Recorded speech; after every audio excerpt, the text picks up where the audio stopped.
क्या आपको भी पावर वाले क्वेश्चन में प्रॉब्लम होती है? बार बार गलती करते रहते हो, 2 पर पावर 6, 2 पर पावर 10 देख के आपका भी दिमाग चकराने लगता है। सबसे पहली बात तो कि जो आज चैप्टर मैं करा रही हूँ एग्जाम के हैसियत से बहुत ही इंपॉर्टेंट है।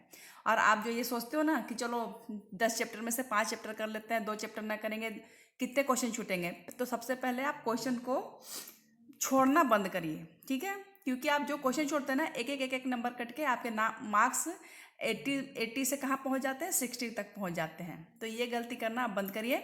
और चलिए आज हम करते हैं चैप्टर 11, जैसा कि आपको स्क्रीन पे दिख रहा है।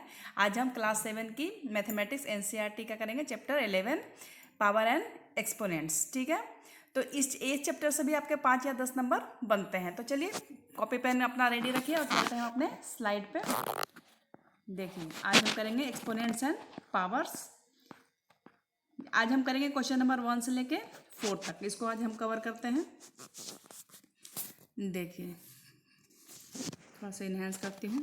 क्वेश्चन नंबर 1, आपने बुक खोल लीजिए और बुक में 11.1 निकालिए और उसमें देखिए क्वेश्चन नंबर 1 में क्या है आपका। पहला क्वेश्चन है 2 पर पावर 6। तो देखिए ये जो होता है, जैसे कि ये मैं बताती हूँ आप। तो देखिए ये जो 2 है आपका, इसको हम बोल देते हैं बेस। सबसे पहले इसको हम क्या बोलते हैं, बेस। और जो 2 के ऊपर जो आपको लिखा हुआ दिखाई दे रहा है ये है जो 6, इसको हम बोलते हैं पावर। क्या बोलते हैं इसको, हम पावर बोल देते हैं। तो यहाँ तक तो कोई दिक्कत नहीं है आपको।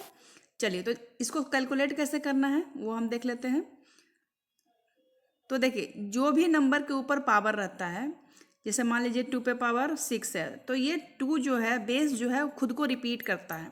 कितनी बार रिपीट करेगा, तो जितने बार इसके ऊपर पावर रहेगा। जैसे मान लीजिए इसके ऊपर पावर है 6, तो देखिए 2 को हम कितने बार लिखेंगे, 6 टाइम्स, 1 2 3 4 5 एंड 6, यानी 2 को हमें 6 टाइम रिपीट करना है। रिपीटेशन होता है, जितना भी पावर है वो रिपीटेशन है उस नंबर का जिसके ऊपर वो है। क्लियर है। अब देखिए बच्चे यहाँ भी बहुत गलती करते हैं। अब जैसे कि ये है 2, यहाँ तक तो हमने लिख दिया, यहाँ हमने लिख दिया 2 2 2 2 2 6 टाइम। लेकिन अब हम मल्टीप्लाई करने में यहाँ पर बच्चे गलती करते हैं। पहले 2 को 2 से मल्टीप्लाई करिए, कितना आ गया आपके पास 4। फिर इस 4 को 2 से मल्टीप्लाई करिए तो कितना आ गया आपके पास आंसर 8। फिर ये 8 को 2 से मल्टीप्लाई करिए तो आंसर कितना आ गया 16। फिर ये 16 को 2 से करिए तो आंसर कितना आ गया 32। और फिर इस 32 को 2 से करिए तो आंसर कितना आ जाएगा 64। तो इसका आंसर फाइनली कितना निकल के आया 64। बहुत बच्चे यहाँ पे कंफ्यूज हो जाते हैं कि ये 2 पे पावर 6 है तो ये 64 कहाँ से आया। तो आप एक एक करके ही मल्टीप्लाई करिए, हड़बड़ी में गलती मत करिए। चलिए देखते हैं क्वेश्चन नंबर 2। पहला क्वेश्चन ही समझने में दिक्कत होता है, फिर तो बच्चे एकदम रॉकेट की तरह उड़ते हैं। तो चलिए देखते हैं क्वेश्चन नंबर 2। यहाँ आपका बेस है 9 और 9 को कितने बार हमें रिपीट करना है 3 टाइम्स, यानी हम लिखेंगे 9 मल्टीप्लाई 9 मल्टीप्लाई 9। अब आप मल्टीप्लाई करोगे 9 में 9 से तो आएगा आपका 81। फिर 81 में करोगे 9 से तो आपका आएगा आंसर 729। क्लियर है। क्वेश्चन नंबर 2 क्लियर है। अब चलते हैं क्वेश्चन नंबर 3 पे।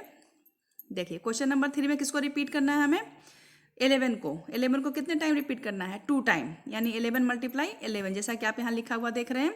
और जब 11 को 11 से मल्टीप्लाई करेंगे तो आंसर आएगा 121। क्लियर। चलिए चलते हैं क्वेश्चन नंबर 4 पे। 4 में है आपका पावर है 4 और बेस है 5, यानी 5 को 4 टाइम रिपीट करना है, 5 को 4 टाइम। तो लिख दीजिए 1 2 3 एंड 4 टाइम लिख दिया 5 को। पहले 5 में 5 से मल्टीप्लाई किया 25, फिर 25 में 5 से मल्टीप्लाई किया तो आ गया 125, और 125 में फिर 5 से मल्टीप्लाई किया तो आ गया 625। ठीक है। क्लियर। चलिए क्वेश्चन नंबर चलते हैं। हमारा पहला क्वेश्चन क्लियर हो गया। अब क्वेश्चन नंबर 2 पे चलते हैं। ठीक है। अब इसके अपोजिट हो गया। पहले आपके समझिए, यहाँ पे पहले देखिए आपका ये क्वेश्चन होता था 6 पे पावर 4, तो आप क्या लिखते थे 6 को 4 टाइम रिपीट करते थे, 6 को 4 टाइम रिपीट करते थे। अब क्वेश्चन को जस्ट अपोजिट कर दिया है। अब आपको क्वेश्चन मल्टीप्लाई में दिया है, यानी 6 मल्टीप्लाई 6 मल्टीप्लाई 6 मल्टीप्लाई 6। तो बस आपको बेस इसमें से कोई एक नंबर को उठा कर रख लीजिए, 6 अब तो 6 ही है, और बस काउंट कर लीजिए कि 6 टोटल कितना है। सबको काउंट करना है यहाँ से, ये नहीं कि एक को उठा कर रख लिए तो इसको काउंट नहीं करना है, ऐसा कुछ नहीं है, सबको काउंट करना है। तो देखिए 1 2 3 एंड 4, यानी टोटल 6 कितना है इसके पास 4, तो इसके ऊपर आपको कितना लिखना पड़ेगा 4। तो देखिए आंसर आ गया। कितना ईजी था। जो बच्चे पावर और एक्सपोनेंट से डर रहे हैं, सोच लो कितनी बेवकूफ़ी कर रहे हैं। इतने अच्छे मार्क्स दिलाने वाले चैप्टर से वो डरते रहते हैं, है कि नहीं। चलिए चलते हैं क्वेश्चन नंबर सेकंड में। ये देखिए, अब यहाँ पर कई बच्चे टी को देख के घबरा जाएंगे कि ये भाई ये टी कहाँ से आ गया, मल्टीप्लाई तो 2 था तो 3 था तो हम कर ले रहे थे, लेकिन अब ये टी का क्या करें।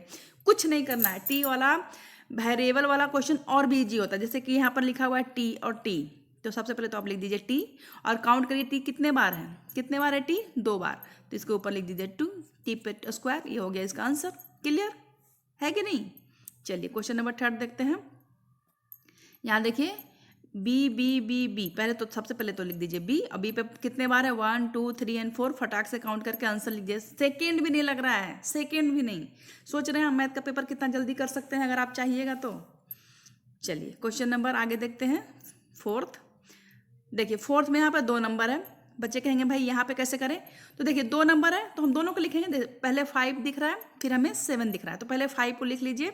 और 5 कितना है 1 एंड 2, तो 5 के ऊपर लिख दीजिए 2, मल्टीप्लाई का साइन रहेगा। 7 है तो 7 लिख लीजिए। 7 कितना है 1 2 एंड 3, तो यहाँ पर लिख लीजिए 3। ये हो गया इसका आंसर। ठीक है। चलिए क्वेश्चन नंबर 5th देखते हैं। 5th में देखिए, इसमें भी 2 नंबर दिख रहा है, एक 2 दिख रहा है और एक आपका ए दिख रहा है। तो पहले 2 लिख लीजिए, मल्टीप्लाई में ए लिख लीजिए। 2 को काउंट करिए कितना है, 2 पे है 2, तो 2 पे पावर 2 लिख देंगे। ए भी यहाँ पर 2 बार है तो यहाँ पर भी लिख देंगे 2। देखिए आपका आंसर क्लियर है। अब अंडरस्टैंड हो रहेगा, कोई भी क्वेश्चन अब छोड़ने की ज़रूरत नहीं है। ठीक है। काफ़ी बच्चे एग्जाम, मेरे तो कभी कभी इतना बच्चों पे ये होता है ना, वो आते हैं कहते हैं मैम 2 क्वेश्चन हमने छोड़ दिया क्योंकि हमें आ नहीं रहा था। वो छोड़ते नहीं है, वो मनमौजी करते हैं। उनको बस बहाना चाहिए क्वेश्चन छोड़ने का। कोई भी क्वेश्चन छोड़ने के लायक होता नहीं है। आप कुछ ना कुछ उसके बारे में ज़रूर जानते हैं, आप कर सकते हैं। देखिए यहाँ पर देखिए आपको बहुत सारे दिख रहे हैं। पहले तो आपको ए दिख रहा है, आप कर लीजिए जो एक जैसा है उसको एक साथ कर लीजिए। तो यहाँ पर ए है, फिर देखिए यहाँ पे सी है और यहाँ पर एक डी भी है। ठीक है। तो यहाँ पर हमें बेस कितना मिल गया 3। पहले ए फिर सी एंड डी। अब हम देखते हैं ए हमारा कितना है टोटल, तो ए हमारा 3 है, तो ए पे हमने पावर लिख दिया 3। ठीक है। ए पे पावर 3, मल्टीप्लाई लिखिए। सी कितना है आपके पास, तो सी आपके पास 4 है। 1 2 काउंट करके देख लो आप। और डी तो भाई कुछ नहीं है, एक ही नंबर है, तो 1 तो लिखा नहीं जाता है, सिर्फ डी लिखेंगे। तो देखिए आप आंसर मैच करके देख लीजिए। ए पे पावर 3, सी पे पावर 4 एंड डी 1 है। ठीक है। तो जितना भी एक जैसा रहेगा उसको हम एक साथ रखेंगे और उसका पावर काउंट करके उसके ऊपर लिख देंगे। तो ये क्वेश्चन क्लियर हो रहा है। चलिए चलते हैं नेक्स्ट क्वेश्चन देख लेते हैं। देखिए क्वेश्चन खत्म हो गया। अब हमारा आ गया question number 3, right in exponential notation. ठीक है। अब इसको क्या करना है आपको, इसको आपको खुद फैक्टराइज करना पड़ेगा। ये क्वेश्चन थोड़ा सा लंबा हो सकता है। इसको इधर करूँ मैं, चलो ऊपर करती हूँ। अब देखिए आप कहेंगे कि ये 5 1 2 को हम इसको इतना लंबा कहाँ से लाएंगे, तो कुछ नहीं करना, बस एक बार मेरे क्वेश्चन को समझ लीजिए। आप देखिए एक क्वेश्चन समझने की देर है, एक क्वेश्चन समझने की देर है, फिर आपको कोई भी टाइम नहीं लगने वाला। देखिए 5 1 2। ठीक है। आपने ट्री मेथड या जो भी मेथड अभी तक पढ़ा है उसको हम लगाएंगे। तो देखिए लास्ट में 2 है, हमने डिवीजन मेथड में पढ़ा है कि अगर लास्ट में इवन नंबर है तो 2 से डिवाइड हो जाएगा। तो 2 से पहले इसको हम डिवाइड करते हैं। तो 2 से डिवाइड करेंगे तो ये कितने टाइम में डिवाइड है वो देखिए, 2 2 जा 4 और ये हो जाएगा आपका 0 1, सॉरी यहाँ पर हो जाएगा 5 और ये हो जाएगा आपका 1। कितना आ गया आपका ये, एक सेकेंड, यहाँ पे एक सेकेंड फिर से करते हैं हम। यहाँ पर जगह इनफ नहीं है हमारे पास। 5 1 एंड 2, इसको हम अगर 2 से लगाते हैं, डिवीजन करते हैं, तो पहले 2 के टेबल से 2 2 जा 4 कट जाएगा, 1 बचेगा 11, तो यहाँ बचेगा 5 है ना, 2 5 जा 10, फिर बच जाएगा 2 5 6 आएगा। फिर इसको हम 2 से करते हैं तो देखिए कितना हो जाएगा ये 1 टाइम में लग जाएगा यहाँ पे। ठीक है। फिर वहाँ पर 2 2 जा 4 हो जाएगा, फिर हो जाएगा 1, तो ये 8 आ जाएगा। ठीक है। फिर इसको अगर हम 2 से करते हैं तो कितना हो जाएगा, हम इसका फैक्टर कर रहे हैं, तो ये हो जाएगा 6 से 6 2 जा 12 और 4 2 जा 8। फिर इसको अगर हम 2 से करते हैं तो हो जाएगा 32। यहाँ से तो ईजी हो गया 32। ठीक है ना। यहाँ पे जगह नहीं है इसलिए मैं इधर कर दे रही हूँ। 32 को फिर हम 2 से लगाते हैं तो कितना हो जाएगा 16। 16 को हम फिर 2 से करते हैं फैक्टर तो हो जाएगा 8। 8 को फिर हम 2 से करते हैं तो हो जाएगा आपका कितना हो जाएगा, 2 से करते हैं तो 4 और फिर 2 से करते हैं तो 2। ठीक है, तो देखिए टोटल 2 कितना हुआ, बस ये काउंट करना है आपको। तो टोटल 2 काउंट कर लीजिए, 1 2 3 4 5 6 7 8 एंड 9। टोटल 2 आपके पास कितना आ गया है, 9। समझ में आ रहा है कैसे? अगर आप इसको नोट करना चाहते हैं तो नोट कर लीजिए वीडियो को रोक के। ठीक है, चलिए तो देखिए इसीलिए यहाँ पे देखिए लिखा गया है, देखिए 2 यहाँ पर कितने बार लिखा गया है, 1। ब्रश खोलना पड़ेगा, भूल जाती हूँ मैं बार बार। चलिए कोई नहीं, 1 2 3 4 5 6 7 8 एंड 9। यानी 2 को कितने टाइम लिखेंगे, 2 को अगर हम 9 टाइम लिखेंगे तो ये कितना बन जाएगा हमारा, 5 1 2। तो यहाँ पर थोड़ा सा आपको फैक्टर करने के लिए आप सीखे हुए होंगे पिछले क्लास में अच्छे से। ठीक है, तो बस फैक्टर कर देंगे और फैक्टर करने पर जो भी नंबर हमें मिलेगा, ये नहीं जरूरी नहीं कि सिर्फ 2 2 ही मिले, जो भी नंबर आपको मिले वो आपको यहाँ पे लिख देना है। जैसे कि हम आगे वाले क्वेश्चन में देखते हैं, चलिए चलते हैं। ये देखिए ये क्वेश्चन आपका आ गया, इसको भी मैं सॉल्व करके बताऊं या ना बताऊं, या आप कर लोगे, मेरे को कमेंट करो। 3 4 3। तो देखो ये नंबर ऐसा है जो किसी से नहीं कटता है, सिर्फ 7 से फैक्टराइज होता है। 7 से करोगे तो कितना आ जाएगा, 49। और फिर यहाँ फिर 7 से करोगे तो आ जाएगा 40, 7 7 जा 49। फिर इसको 7 से करोगे तो फिर आ जाएगा 1। ठीक है, तो देखिए यहाँ पर 7 कितने बार आया, 1 2 एंड 3 टाइम्स। तो देखिए यहाँ पर लिखा गया है 7 पे पावर 3। अब क्वेश्चन क्लियर हो रहा है आपको, अब तो घबराहट नहीं हो रही है ना। चलिए मैं बस यही चाहती हूँ कि बच्चों को जो मैथ से घबराहट है ना वो मेरे साथ दूर हो जाए। ठीक है, जब भी वो मेरे क्लास में आए तो खुशी खुशी मैथ पढ़ें, घबराहट को घर पे छोड़ के आइए, पीछे छोड़ के आइए। चलिए क्वेश्चन देखते हैं नेक्स्ट। अब ये क्वेश्चन आप खुद से फैक्टर करोगे, मैंने बस आपको आंसर शो कर दिया और समझा देती हूँ थोड़ा सा। ये देखिए 729 को कितने बार करोगे, 3 को 6 बार करोगे तो ये आपका आ जाएगा 729। ये आप खुद फैक्टर करके लिखोगे। जो साइड में होता है ना, अपनी कॉपी के वन साइड फोल्ड करिए और वन साइड आप वर्किंग भी दिखाया करिए, सिर्फ आंसर मत लिखा करिए। आंसर तो कोई भी बुक से देख के भी लिख सकता है पीछे से, कैसे पता चलेगा टीचर को कि आपने वर्किंग किया है कि नहीं। नंबर तो मिल जाएंगे, नंबर में कोई दिक्कत नहीं है, नंबर मिल जाएंगे, पर जो वर्किंग करते हैं बच्चे उनकी कॉपी अलग ही दिखती है। चलिए क्वेश्चन नंबर 4 देखते हैं। देखिए क्वेश्चन नंबर 4 करने से पहले थोड़ा सा एक क्वेश्चन समझ लीजिए। इसमें आपको क्या करना है मैं बता देती हूँ। इसमें आपको आइडेंटिफाई करना है, पहचानना है ग्रेटर नंबर। 2 नंबर आपको दिए हुए रहेंगे पावर वाले, उसमें आपको पहचानना होगा। जैसे बचपन में तो आपने बहुत पहचाना होगा कि 20 बढ़ा के 25। अब वही क्वेश्चन को थोड़ा सा इन्हेंस किया गया है आपके क्लास के वाइज। ठीक है, तो देखिए रूल देख लेते हैं। मैंने जब जैसे बोला था कि मैं आपको रूल्स से सिखाऊंगी, ट्रिक से बच्चे जल्दी सीख जाते हैं।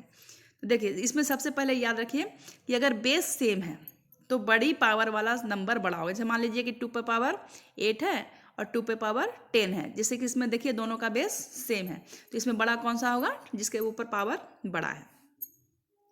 दूसरी बात क्या कहता है कि देखिए अगर पावर सेम हो, अगर कोई कहते हैं कि इस पे भी पावर 8 है उस पे भी पावर 8 है, तो जिसका बेस बड़ा होगा ना वो नंबर, जैसे कि मान लीजिए कि 3 पे पावर 2 है और 5 पे पावर 2 है। ठीक है, तो देखिए दोनों का पावर तो सेम है 2 2, तो इसमें कौन बड़ा होगा, जिसका बेस बड़ा है। तो बेस 3 बड़ा है या 5, तो 5, तो 5 वाला ज़्यादा बड़ा होगा। क्लियर। चलिए क्वेश्चन देखते हैं। देखिए क्वेश्चन में ना आपका बेस इक्वल है, अगर सिंपल अगर वो क्वेश्चन आता तो ठीक है, लेकिन इस क्वेश्चन को कैसे करेंगे वो हम समझते हैं। देखिए 4 पे पावर आपका क्या है, 3, तो हम ही 4 का 3 का मतलब क्या है, 4 को रिपीट करना है कितने टाइम, 3 टाइम। तो 4 मल्टीप्लाई 4 मल्टीप्लाई 4, जब आप इसको करते हो कैलकुलेशन तो आंसर आता है 64। क्लियर। फिर आपका सेकंड में है 3 पे पावर 4, तो 3 को कितने टाइम रिपीटेशन करेंगे, 4 टाइम। 3 को कितने टाइम रिपीटेशन करेंगे, 4 टाइम। जब 3 को 4 टाइम रिपीटेशन का तो आंसर आएगा आपका 81। तो अब बताइए दोनों में कौन सा नंबर बड़ा है, 64 बड़ा है या 81, तो 81, तो 81 बड़ा है, इसका मतलब ये वाला इसका बड़ा है, यानी 3 पे पावर 4 बड़ा नंबर है। कंपेयर कर दिया हमने। क्लियर है। क्वेश्चन नंबर 2 देख लेते हैं, एक सेकंड। क्वेश्चन नंबर 2 देख लीजिए। देखिए क्वेश्चन नंबर 2 भी है सेम, 5 पे पावर 3 है और 3 पे पावर 5 है। तो हमने पहले ही पढ़ लिया कि जिसका पावर बड़ा होता है तो होता है बड़ा थोड़ा, फिर भी करके देख लेते हैं। तो अगर 5 को आप 3 टाइम रिपीट करेंगे ठीक है, क्योंकि 5 पर 3 है पावर, तो आंसर आएगा 125। लेकिन जब 3 को आप 5 टाइम रिपीट करेंगे, 3 को 5 टाइम रिपीट करेंगे तो आंसर कितना आएगा मल्टीप्लाई करके आपको 243। तो कौन सा नंबर बड़ा है? 3 पे पावर 5 नंबर बड़ा हुआ। क्लियर है? क्वेश्चन समझ में आ रहा है आपको?